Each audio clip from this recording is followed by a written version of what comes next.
Well, everyone, we finally did it. Hello, everybody, it's the YouTube Nobody, just Jargon here, and boy, has it been a while since I've said those words. But I feel like if there was ever a time to reject modernity and embrace tradition, it would be now. I pretty much stopped doing milestone videos long ago, but I figured since I upload a joke video about bagels on this day every year, and last year I converted into my 30k/40k special, what better time to have my 50/60k special? But whether I address it or not, I can never fully seem to express how much it all means to me. I'm not always the most attentive person, and most people can tell based on how I behave on Twitter, and especially on Discord. I've never been extremely social or vocal about my life to the public, and for a lot of reasons I like it this way. But I want you to know that that doesn't mean I don't care about all of you who keep up with my stuff and give me support. And I do wish I expressed these feelings more often. So many of you have not only become my close friends over these past couple years and helped me individually, but you all as viewers have given me overwhelming positive support and helped me keep myself financially afloat through what I thought at the beginning would only be a casual hobby. I'm obviously not getting the kind of numbers to live off of YouTube, but that was never the intention anyway. But the money I have made has allowed me to continue posting when I otherwise may not have been able to justify the time I put into this. And I want to thank you all for that as well. So without getting too full of myself, I decided that a fitting way to celebrate the occasion would be to finally open up a bit more and talk about why I do all this. Kind of like a documentary on myself for those of you who are curious about my life beyond my time as a documentary narrator. I've referenced this stuff before in other videos when the topic was tied to my experiences, but never on its own before, so I figured it was the time. When I was 12, I was mostly without hobbies and got bored out of my mind, but got randomly added to a beginner film class where I learned the basics of using cameras to record amateur angles and edit them together in Windows Movie Maker. Windows XP edition Movie Maker. I even remember my teacher showing us a Nigahiga video to take notes from. I believe it was a skit parodying the ShamWow commercials at the time. It's the greatest advancement in towel, chamois, and rag technology. Don't believe me? Watch this. If you have a spill on your table, an ordinary rag or towel would just soak it up oh so boringly, but thanks to the shampoo,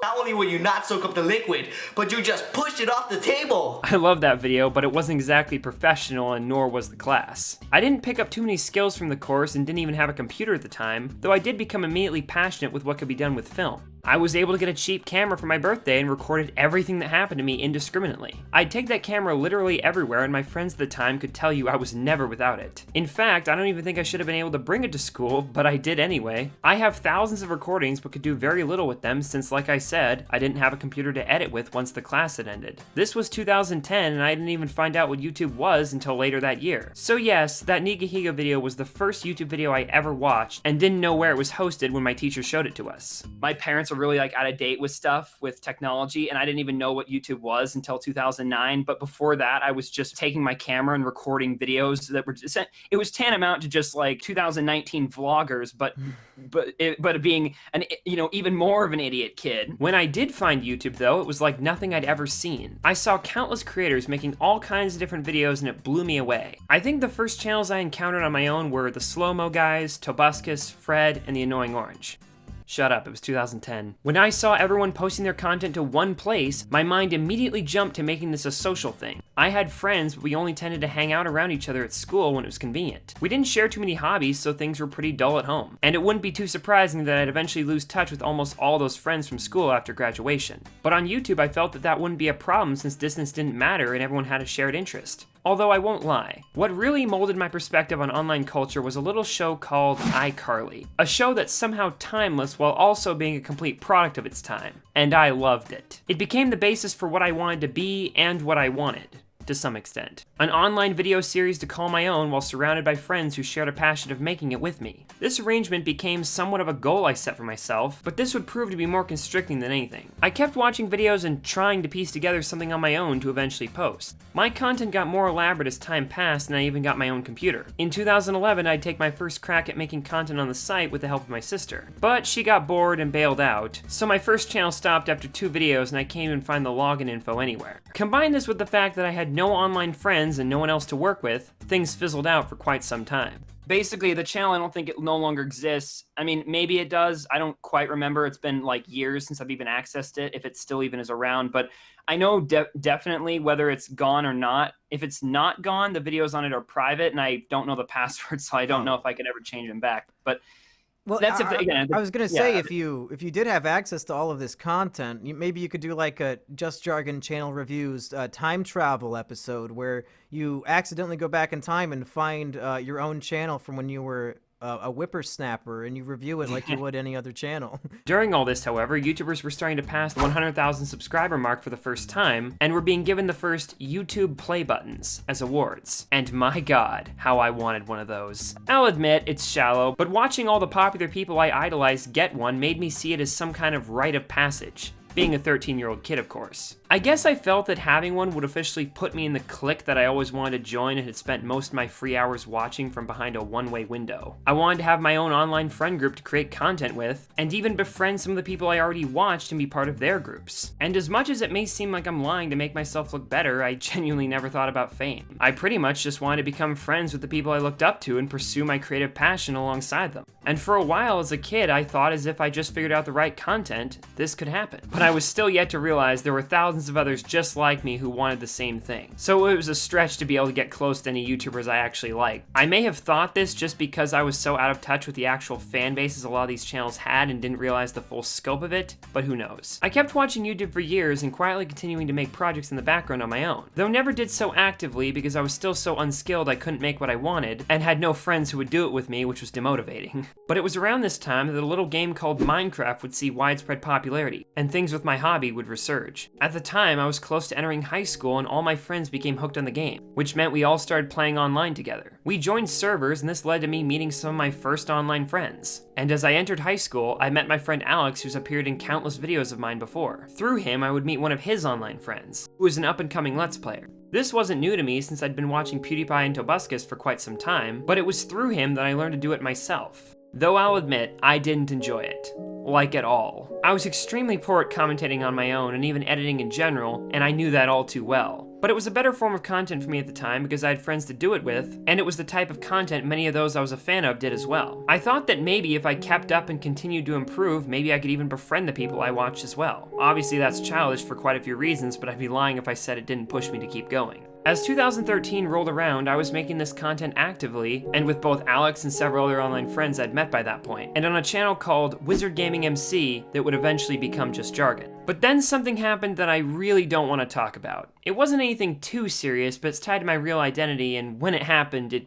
broke me. It shouldn't have, but it did. Maybe if this channel ever reaches 100K, I'll discuss it, because by that point I won't need to hide anymore. Let's just say I have a long, extensive history with YouTube that I do not want to ever go into ever. If you ever want to know why I started the channel in the first place, you will have to, get me to 100,000. But needless to say, my YouTube channel was a casualty of that situation since I did quit fairly soon after. I planned to do other things, but without making content, most of my online friends didn't wish to associate with me anymore since there was no longer a fan base for them to tap into. Keep in mind, we all had like 50 subs, so it wasn't anything major, but that was why. I stopped wanting to do videos on my own, but tried to keep up communications by offering to play games with them or help edit their videos, but this didn't work either and things faded from there before stopping entirely by 2014. This was right at the precipice of when Minecraft would blend with commentary during the Basherverse drama, and I was one of the many who made the leap as a result. Channels like Leafy and Drama Alert began to rise as the commentary community developed further, and I grew captivated. But not for the reason you might think. To be honest, I thought most of YouTube drama was pretty petty and stupid, but could be fun if done properly. Frankly, whenever a YouTuber is being outed for being a terrible partner or having abused someone and getting cancelled, it's all the same cycle. Call out tweets, drama alert, commentary videos, apology, community response, and curtain. This is the way it is today, especially since guidelines are so tight. Videos discussing these events have to be extremely tame to just keep ads, and that usually eliminates rewatchability,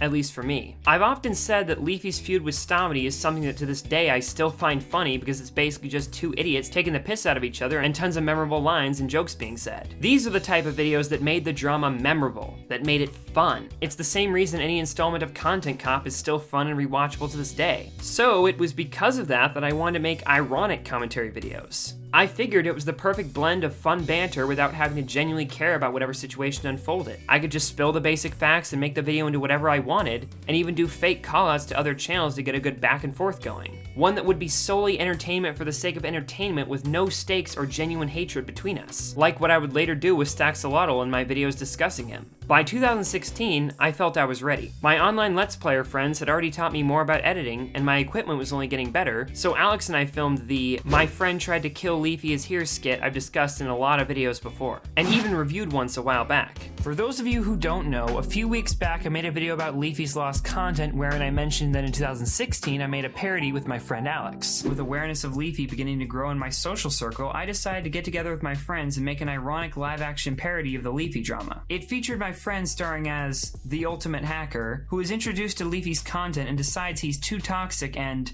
must be stopped. The original idea, quote-unquote, was to make fun of the backlash Leafy got, which at the time felt unwarranted. Keep in mind, this was before his Keemstar takedown plan, before the Leafy content cop, and before public opinion shifted on him. Of course, he was still controversial.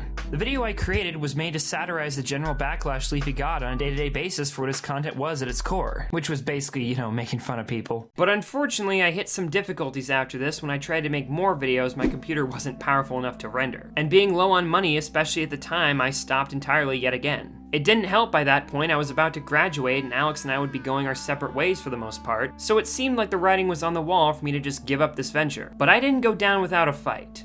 Literally. I would infrequently attempt to get into new collaborative arrangements going into 2017, which included reaching out to another Let's Player friend I hadn't been close with before who ran a successful channel already, and offering to help edit so I could produce content with friends in some manner. But this fell apart when I made a stupid mistake and let the footage fall out of sync, which scared him off from having me edit for him again. Then, by June of that year, my remaining online friends and I had a fight and the group broke up for good. Basically for the same reasons as before in 2014. It wasn't on them completely since we'd grown apart from each other and I was ultimately the one who chose to part from the rest. It was clear to me by the end that a lot of them just didn't like me.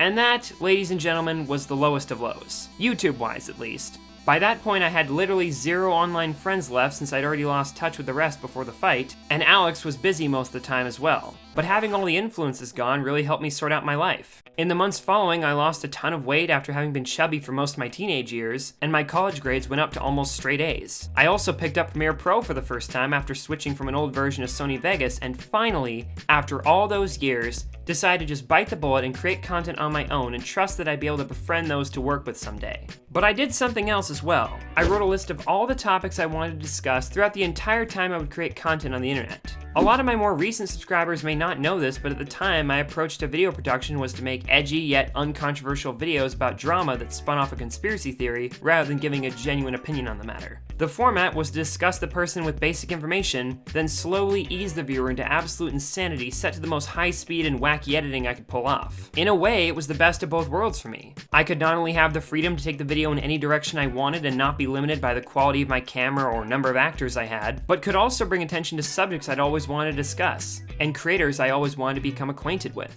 And I've been waiting to review this channel for quite a long time, since she had about 22,000, I think. It's not my fault that the list keeps getting bigger and bigger every single time I check back. This was what was put on the list. I wrote the names of every person, channel, idea, subject, movie, or game I felt like I could make an ironic video into, or something I just wanted to give legitimate exposure to, if at any point I had any exposure to give. My hope was that by the time I'd reach the end and make my most coveted projects, I'd have an audience to view them and be able to make a real impact on the people who I felt had made an impact on me all those years ago when all I did was watch YouTube. I wanted to be able to express in my own way the gratitude I had to those people, while paradoxically making fun of them sometimes in a way that kept the playful banter I liked in drama alive. In a way, it allowed me to be edgy and push the boundaries with jokes sometimes, since my harmless intent would almost always be clear to those who watched me. Or so I hoped. I'll admit, I do like being edgy and find those kind of jokes funny, but I've also never been one who finds humor out of hurting people, so the approach I was taking felt perfect. And as a lot of you might know, when I finally returned to YouTube, this final gambit actually worked. I was watching the video I just did, okay, I just stopped recording and another notification popped up right here, says somebody else subscribed. I'm at 95 right now. How? Okay, this also, 80 views. Okay, this is good. This is very, these are high. 87. Oh my god. Holy, okay. This shot up in views. This was at 16 or so views when I was just looking at it, but now it's freaking 102. Where is this coming from? Okay. I just popped back up here to complain about my 1 subscriber boost, but like, oh my god, it is!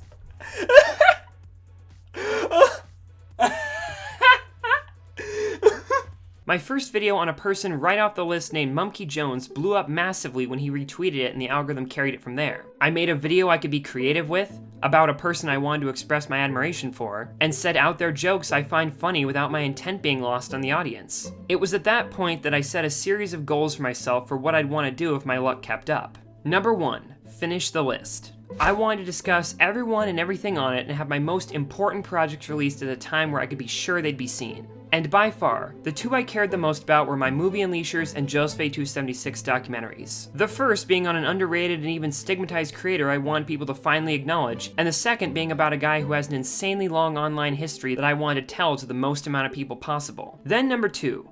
Get a silver play button. Like I said, I know it's pretty petty, but I can't get over the fact that I've wanted one of these for nearly half my life at this point. But short of that, I've honestly never cared too much where things go view-wise as long as it's still enjoyable. Which leads me to number 3. Have fun. Make videos because it's fun and expect to get nowhere, because most people do.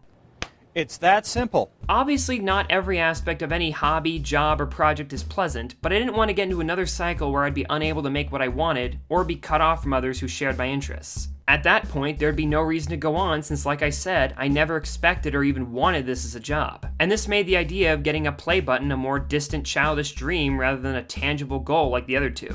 Because I figured there'd be no way I'd grow while talking about some of the obscure people I wanted to cover, and continuing while having fun. So, I got to work. It wasn't easy, and my editing was still really rough around the edges to say the least, but I spent nearly all my free time and posted as much as I possibly could, starting at 2 joke videos weekly with a review every now and then upping it to 1 full review every 5 days with no filler. At my peak, I was putting about 50 hours weekly into making YouTube content and was fortunate enough to see some growth. Almost exactly a year after I'd started, I had around 20,000 subscribers. And I was on top of the world. It seemed like things were going so perfectly. On May 1st, 2019, the year after my first review, I had done it. I was making content I was proud of and enjoyed doing thus far with countless YouTuber friends I'd once been fans of, like Dane from Movie Unleashers, Internet Historian, Monkey Jones, and so many more. I was even seeing tons of topics from my list blow up and see massive exposure as a result of me. These views weren't insanely big numbers in the grand scheme of things, but it was enough for me to feel as though I'd scratched the itch to talk about them. That's not to say all my videos I've made have been off the list, since I'd usually talk about new hot drama to keep views up, though I was confident that if things continued, I would be able to finish my goals. But this is when things started to crumble. As a lot of you might know, I vanished in late July of 2019 and wouldn't appear until October 31st.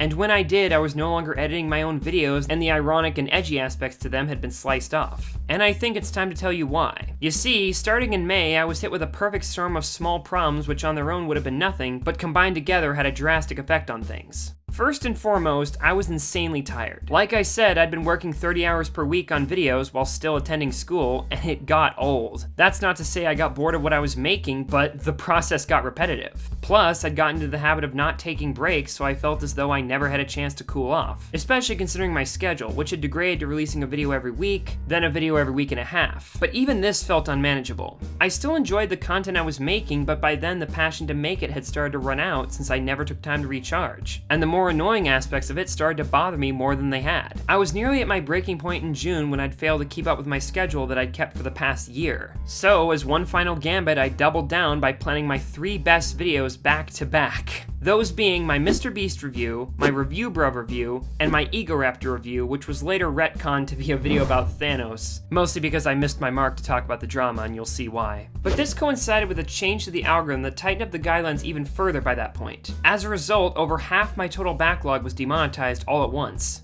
And whether by sheer bad luck or as a result of the circumstances, my Review Bruh and MrBeast videos flopped completely even though they'd stayed monetized. And by that point, I just about had it. I was about to go on vacation and was planning to finish editing the final video, but just said screw it and didn't. I was going to go visit my friend Dane, who you may remember as Movie Unleashers, one of the big names on the list and friend of mine by that point. I figured by the time my vacation was done, I'd be rested enough to get back to work, but it was more the opposite. I was staying at his house for a week and a half, and being without YouTube duties for that long was surreal to me. And with how exhausted I was, I didn't want to go back to the habit. so I just kind of didn't for a while. The closest I came to a return was when I finally finished up my Thanos video and released it, which I'd changed to correspond with the release of Endgame versus the Aaron drama, which I kind of missed the mark on by like a month. To this day, it remains one of my poorest performing videos relative to my sub count at the time, despite being one of the ones I've worked the hardest on. And look, I'm not trying to complain about any of this because it's over and done with now, but I do want all of you to understand the situation, to kind of see why I did what I did. It's difficult to stay passionate about something when you begin to hate your work and start to see less results from your efforts, especially if you keep this up for a long time. But this led to another problem. As I said, I never really imagined having fans before starting the channel, but having people genuinely invest in what I was making fed an addiction I didn't know I had.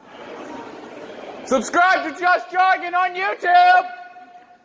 I felt as though I had to entertain the people subscribed and continue to grow, or else the whole venture was pointless. And I needed to keep it up. This was the first time I found myself thinking this way, but it also may have had to do with the fact that I was nearly a quarter of the way to getting to my one and only goal, and I felt like things were slipping. During my break, I saw my social media begin to plunge into negative numbers, and I fretted I'd lose everything I'd spent so much time building the past year. But by that point, going back to work felt impossible since I'd gotten too used to enjoying time outside of it. On top of that, my passion for editing burned out too quickly. But I'll admit, I was craving the support I was getting too much to bail, and I still wanted to discuss the topics on the list in some form. I hired an editor, and I myself would focus solely on scripting and narrating the videos, though this had some benefits and drawbacks. On the plus side, I could focus more of my energy on researching, which at the time I barely did since my videos were more joke-oriented and based on common knowledge of the topic. As a result, I could create more in-depth content with a longer runtime since the most time-consuming aspect was now in the hands of someone else, the editing. And I had more free time total since the research wasn't as strenuous as the editing.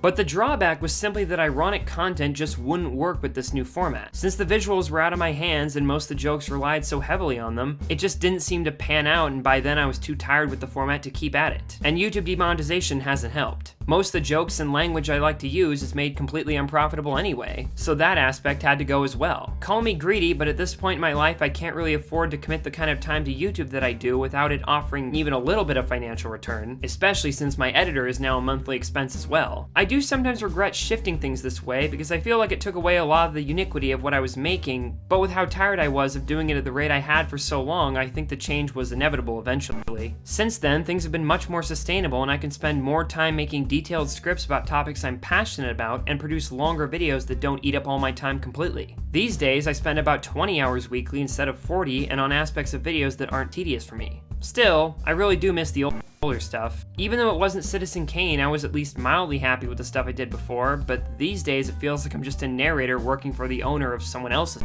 channel. But what kept me engaged was the prospect of finishing the list and discussing my most coveted projects. And fortunately for me, it was as if the universe shifted into perfect alignment because nearly every video I cared about saw massive exposure against all odds.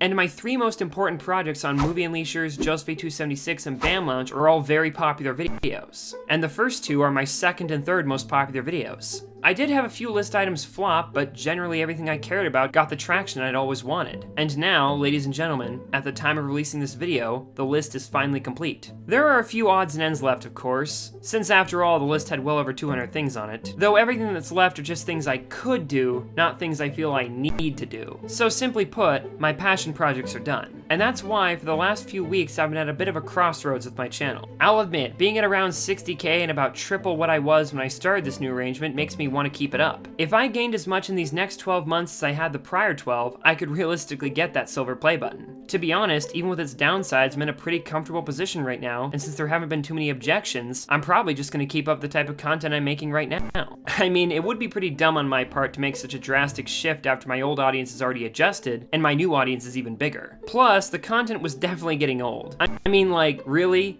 The conspiracy theory to every video was just based on one joke of having Google inserting YouTubers into a landscape as part of some larger plan to brainwash the online public. It's completely ridiculous and overused. At the end of it, I was only annoying my most active subs by saying the same thing over and over again. Trying to act like Google was somehow in control of thousands of YouTube channels to conquer the earth for their own gain did a good job of letting me daisy chain any subject together into one vague conspiracy theory, but it was hardly clever. I could have come up with way weirder things or even been more realistic if I wanted people to actually fall for the joke. Honestly, I'd like to thank all of you for sticking around with me at a point in my life where I not only would make everything into some tiresome plot, but would also push the envelope with offensive humor I just can't stand by anymore. Moving forward, I plan to keep things completely family-friendly, down to earth, and actually helpful. Not just worthless videos that do nothing but tell shallow jokes when I could be making long-form documentaries that spread awareness about important issues. And you can expect only improvement from here on out. But who knows? Maybe this is what you want. Maybe this